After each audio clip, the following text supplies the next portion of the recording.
Hello friends, कैसे हो आप लोग। आज मैं एक्सप्लेन करने वाला हूँ लुकिज्म के एपिसोड नंबर 3 को। तो जिन्होंने भी इससे पहले वाले के 2 एपिसोड नहीं देखे हैं वो लोग चैनल से उन्हें चेकआउट कर लीजिए, क्योंकि उन्हें देखे बगैर आप इस एपिसोड में कुछ भी नहीं समझ पाएंगे। तो चलिए अब एपिसोड के बारे में जानते हैं। I love everything. Fire spreading all around my room. My world's so bright, it's hard to breathe, but that's alright. Hush.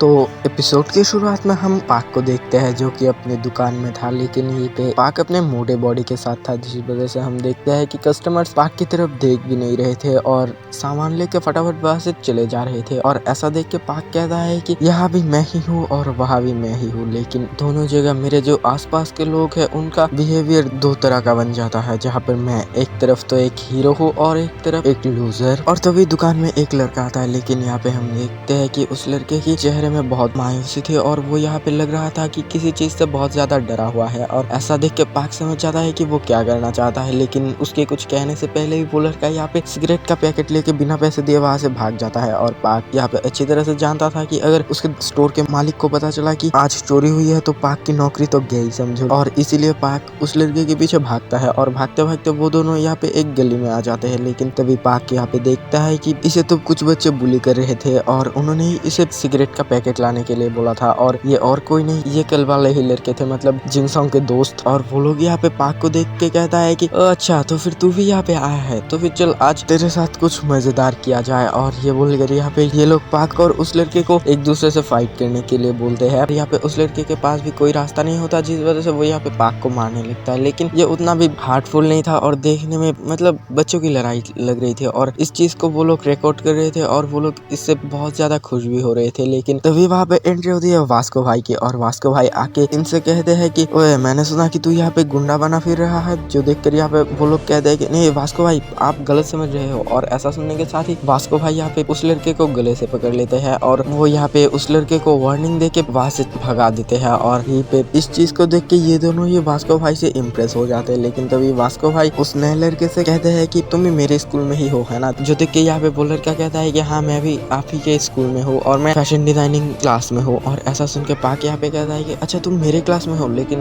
अगले पल पाक यहाँ पे बात को घुमा देता है, क्योंकि वो अपने मोटे बॉडी में था। और तभी वास्को भाई उस लड़के से पाक के बारे में पूछते हैं, मतलब उस हैंडसम पाक के बारे में। और ये सुनकर वो लड़का कहता है कि हाँ हमारे क्लास में एक नया लड़का आया है जो कि बहुत ज्यादा हैंडसम है और साथ में बहुत अच्छा लड़ाई भी कर सकता है। और ऐसा देख के वास्को भाई उस लड़के से कहते हैं कि तुम जाके उस नए लड़के को बता देना, ताकि वो ऐसे ही हर किसी के साथ लड़ते ना फिरे। और यहाँ पे वास्को भाई रो रहे थे और ऐसा देख के हमारा पाक कहता है कि आखिर इसमें रोने वाली क्या बात है, ये रो क्यों रहे हैं। लेकिन इससे हमें पता चलता है कि वास्को भाई ताकतवर होने के साथ साथ ही दिल के भी बहुत ज्यादा अच्छे हैं। तो खैर इसके अगले दिन हम स्कूल में हैंडसम पाक और हैनल को देखते हैं, जहाँ पर पाक हैनल को वास्को भाई के बारे में बताता है। और ये सुनकर हैनल भी उसे वास्को भाई के बारे में बताने लगते हैं। और ये पे हैनल वास्को भाई के असली नाम को भी बताती है, लेकिन ऑब्वियसली मैं उस नाम को यहाँ पे नहीं बोलने वाला हूँ क्योंकि इनका प्रोनाउंसिएशन बहुत ज्यादा टफ है। तो खैर इसके बाद हैनल कहती है कि वास्को ने स्कूल में ही बर्नकल नाम के एक गैंग को बनाया है, जो कि हमेशा ही ताकतवरों के साथ फाइट करते हैं। और इतने में ही वहाँ पे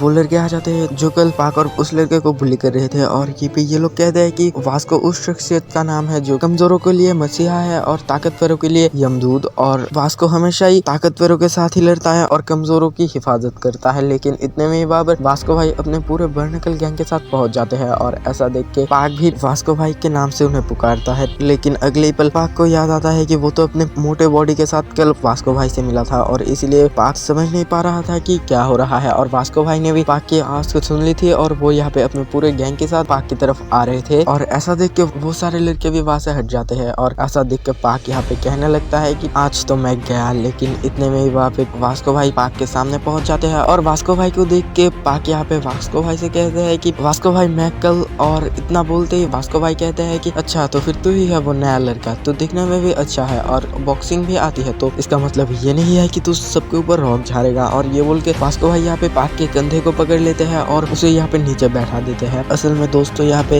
वास्को ने पाक को उन्हीं लड़कों के साथ देखा था और वास्को को लग रहा था कि पाक उन्हीं लड़कों का दोस्त है, और इसीलिए वास्को को लगता है कि पाक भी एक बुरा लड़का है जो कमजोरों का फायदा उठाता है, और इसीलिए वास्को ने पाक को देखते ही उसके ऊपर हमला कर दिया था। लेकिन तभी वहाँ पे हैनल वास्को को ऐसा करने से मना करती है, लेकिन तभी जिंग नाम का और एक लड़का हैनल से कहता है कि अब कोई फायदा नहीं है, वास्को भाई के पकड़ से आज तक कोई छूट नहीं पाया। लेकिन तभी हम देखते हैं कि पाक अपने एक हाथ से ही वास्को भाई के हाथ को अपने कंधे से हटा देता है और वो यहाँ पे वास्को भाई से कहने लगता है कि वास्को भाई लगता है आपको कोई गलतफहमी हुई है, असल में मैं कल आप जैसे ही किसी से मिला था और इसीलिए मुझे लगा था कि मैं आपसे ही मिला था। और ऐसा देख के सब लोग यहाँ पे बहुत ज्यादा शॉक्ड होते हैं कि किसी ने वास्को भाई के हाथ को अपने एक हाथ से हटा दिया है। और दोस्तों यहाँ पे इतने में पुल के सारे बच्चे कैंटीन में आ चुके थे इन दोनों के फाइट को देखने के लिए, लेकिन तभी इनके बीच में जिंग पहुंच जाता है और जिंग यहाँ पे कहने लगता है कि ओह अच्छा तो फिर तुम कंफ्यूज हो गए है ना, तुम वास्को भाई को किसी और समझ बैठे है ना, जो सुनकर पाक भी हाँ बोलता है। और ऐसा सुनकर जिंग यहाँ पे कहता है कि देखा ना वास्को भाई, ये बस एक मिसअंडरस्टैंडिंग थी, तो आप इसे जाने दीजिए और आप आज के लिए इसे माफ कर दीजिए और तुम जाओ जाके अपना लंच एंजॉय करो, और वैसे भी टिफिन का टाइम खत्म ही होने वाला है। और ऐसा बोल के वो यहाँ पे इन दोनों की फाइट को रोक के दोनों को दो साइड भेज देता है। लेकिन अगले पल और एक लड़का जिंग से कहता है कि आखिर तुमने वास्को भाई को वहाँ से क्यों हटाया, वास्को भाई आज उस लड़के की छुट्टी कर देते। लेकिन तभी जिंग यहाँ पे उस लड़के को वास्को भाई के हाथ को देखने के लिए बोलता है और तभी हम देखते हैं कि वास्को भाई के हाथ में चोट लगी थी, और दोस्तों ये चोट और किसी ने नहीं पाक के पकड़ से हुई थी। और ऐसा देख के जिंग यहाँ पे कहता है कि अगर मैं वास्को भाई को नहीं हटाता तो वो लड़का वास्को भाई की छुट्टी कर देता। मतलब दोस्तों यहाँ पे पाक के अंदर बहुत ज्यादा ताकत है, लेकिन पाक अभी उसे समझता नहीं है। तो खैर वास्को भाई के जाने के बाद ही हम पाक के पास देखते हैं जहाँ पर सारे लड़के और साथ में हैनल भी पाक के पास आके कहती है कि वाह पाक तुमने तो कमाल कर दिया, आज तक वास्को को अपने जगह से भी कोई हिला नहीं पाया, लेकिन तुमने आते ही उसे तो यहाँ से भगा दिया, क्या तुम हमारे दोस्त बनोगे। और पाक बचपन से ही अकेला था जिस वजह से ये उसके लिए एक गोल्डन अपॉर्चुनिटी थी, जिस वजह से पाक भी उनका दोस्त बनने के लिए मान जाता है और इसीलिए ये लोग रात में पार्टी करने का सोचते हैं। लेकिन रात में जब पाक इनके दिए एड्रेस में जाता है तो पाक देखता है कि ये तो असल में एक इस जगह की हालत बहुत ज्यादा बुरी है, मतलब यहाँ पे सब लोग नशे ही कर रहे थे और साथ में हैनल भी। और तभी हैनल पाक से कहती है कि पाक सच में तुम तो घर के कपड़ों में भी और भी ज्यादा हॉट लगते हो, बट तुम्हारा ये कपड़ा ज्यादा बड़ा नहीं हो गया, जो देखकर यहाँ पे पाक कहता है कि असल में ये मेरा नहीं मेरा एक दोस्त का है। और ऐसा देख के वो लोग यहाँ पे सोचने लगते हैं कि पाक का दोस्त कितना ज्यादा बड़ा और मस्कुलर होगा। लेकिन अगले पल ये लोग पाक को पीने के लिए बोलते हैं, लेकिन पाक यहाँ पे साफ साफ मना कर देता है कि वो नहीं पिएगा, जो देख के यहाँ पे बाकी लड़के कहने लगते हैं कि पाक क्या अगर तुम पियोगे तो फिर तुम्हारे मॉम डैड तुम्हें कुछ कहेंगे, जो देख कर यहाँ पे पाक कहता है कि नहीं बात असल में ऐसी नहीं है, मैं अकेला ही रहता हूँ। और ये सुनने के साथ ही हैनल और बाकी सब कहने लगते हैं कि अच्छा तो फिर तुम अकेले रहते हो, ये तो हमारे लिए और भी अच्छा हुआ, तो फिर आज से हम तुम्हारे रूम को ही हमारा नया अड्डा बनाएंगे। लेकिन तब पाक कहता है कि नहीं तुम ऐसा नहीं कर सकते, क्योंकि मैं मेरे एक रूममेट के साथ रहता हूँ और उसने स्टडी छोड़ दी है तो वो हमेशा घर पे ही रहता है, जिस वजह से तुम लोग ऐसा नहीं कर पाओगे। असल में दोस्तों यहाँ पे पाक नहीं चाहता था कि कोई उसके सीक्रेट के बारे में जाने, और इसीलिए पाक ये भी नहीं चाहता था कि कोई उसके घर में आए, और इसलिए पाक ने यहाँ पे